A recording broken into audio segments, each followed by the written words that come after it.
Hello, beautiful people. I want to bring a short story to you guys. This is a story that I read in the Bible. It's Luke 10:25, and this was the parable of the Good Samaritan. A parable is basically like a short story of like a spiritual message, right? And so one day, I'm gonna just get right into the story. So there was a lawyer and there was Jesus. They were in Jerusalem, I believe. And so one day the lawyer asked Jesus, hey Jesus, what's up? Okay, like, what's up, Jay? What's up, Big J, right? So the lawyer he was like, what's up, Big J? What's happy, right? Jesus like, hello, my child. Hello, my friend. Right. Jesus all calm and collected. We know how Jesus do, right?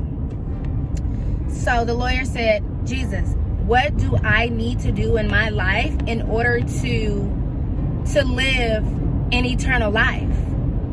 And Jesus told the lawyer, he said, what does your law say? What does my message to you say? What does the message from my Father through me to you says?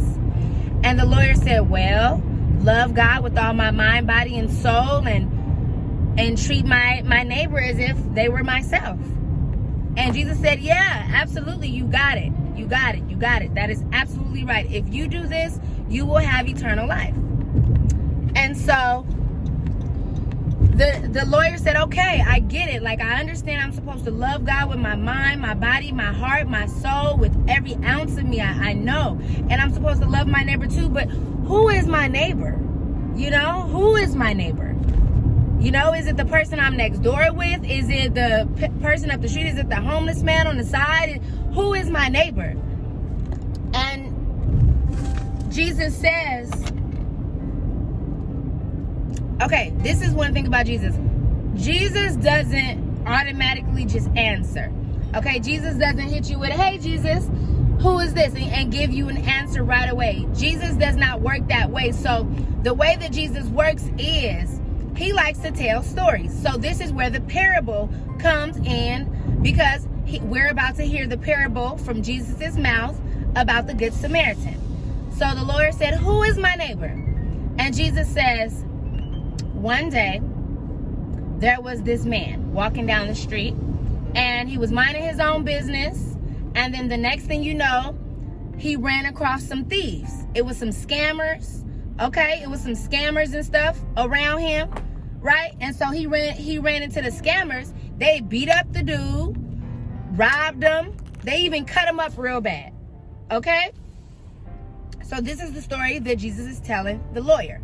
This is the parable of the Good Samaritan. And so this random guy, we're not talking about the Good Samaritan yet.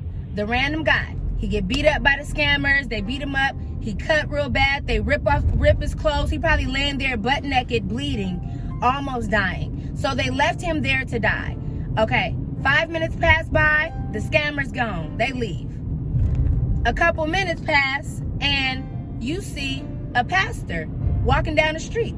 He just got out of church preaching the word hibbity hop, hibbity hopper, right? The pastor seen the man on the ground bleeding, hurting, and intentionally put his effort into crossing the street so that he can walk past the man and ignore his help, his need, right?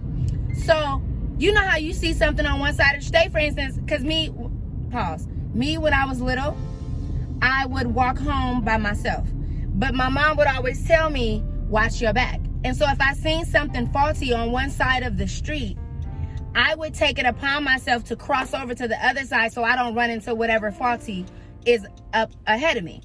And so the man, the pastor, okay? Girl, my lips so dry, girl. Girl, Jesus, my lips dry. So the pastor sees the man hurting on the ground, and he crosses the street just so he doesn't have to walk past the man. Okay? So the pastor then crossed the street, honey. So the man's still on the ground. 5 minutes later, there's another church member coming from the same church. This same church member, a different church member come from the same church, sees the man on the ground hurting there, laying there. He does the same thing the pastor does. He crosses over to the other side of the street just so that he could ignore the man laying there. All right? 10 minutes pass. 10 minutes pass, boom. Next thing you know, some random Samaritan walks past the man hurting. Hold on, y'all. Okay, here we go. So, 10 minutes later, a random Samaritan walks past, okay? And he sees this man laying on the ground hurting. He probably bleeding, he hurting, he don't have his clothes on, they done robbed him, right? And so, the Good Samaritan stops what he's doing. He rolls up on his donkey, because they rode donkeys back in the day. They ride donkeys. We ride donkeys. We ride donkeys. They don't stop. Right? So, girl, if I don't get no chapstick, I'm finna die. Okay, so the man riding his donkey sees this hurt person on the ground. So he stops what he does, what he was doing, where he was on his way to. It says that they were going from Jerusalem to Jericho. So the man is on his way on his own journey, and he sees this man on the ground, and he stops to help him.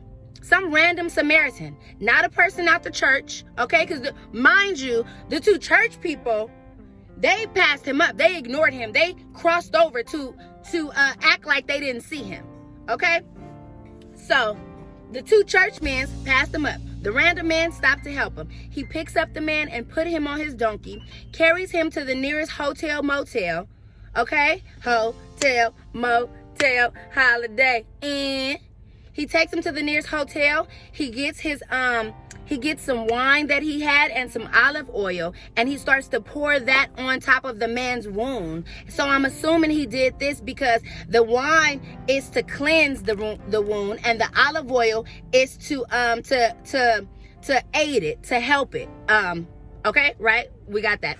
So this man is taking some random guy that he doesn't know under his wing to help him and to heal him, right? And so the man tells the motel keeper, the hotel motel keeper, he says, here's some money for this man. I need you to watch him, take care of him. And if he runs up a bill, the next time I see you, I will pay you back. Okay? That was the deal. The hotel motel person didn't have a problem with it. They went in, helped the man, and it was good to go. All right? That was the end of the story. The man then left and went about his business. Okay? The lawyer is listening to Jesus tell this story, and Jesus says, so now, my friend, because Jesus is our friend, he says to the lawyer, so now, my friend, out of the 3 men, which one do you feel was his neighbor, was the hurt man's neighbor? And to be totally honest, all of us are neighbors to one another. But the lawyer responded, well, I would assume that it was the man who showed him mercy. It was the Good Samaritan who showed him mercy. And so Jesus says, yes, you're absolutely right. But if you want to live an eternal life, go and do the same. Go and do likewise. Be that person. Don't be the pastor and the choir director who sees somebody hurt but passes over them because they too good and they gotta go. But be the Good Samaritan who stops what he's doing, pauses his own journey to help somebody in need. It says that the Good Samaritan had compassion in his heart for this hurt man. So I just wanted to bring this story to you all and just remind you that it could be somebody who hurt you. It could be a random bum on the street, a homeless person. It could be your friends, your spouse, your parents. Have compassion in your heart when a person needs help, because this will allow you to grow internally within your spirit, okay? And you feel good about it when you help people. When I help people, I feel good. When I give money to homeless people, I feed homeless people, I feel good about myself. I'm not just having my blessings to myself and being selfish, but I'm being selfless, doing selfless acts by helping someone who is in need. Have more compassion in your heart, people. Peace, love, and chicken grease. Peace, beings. God bless.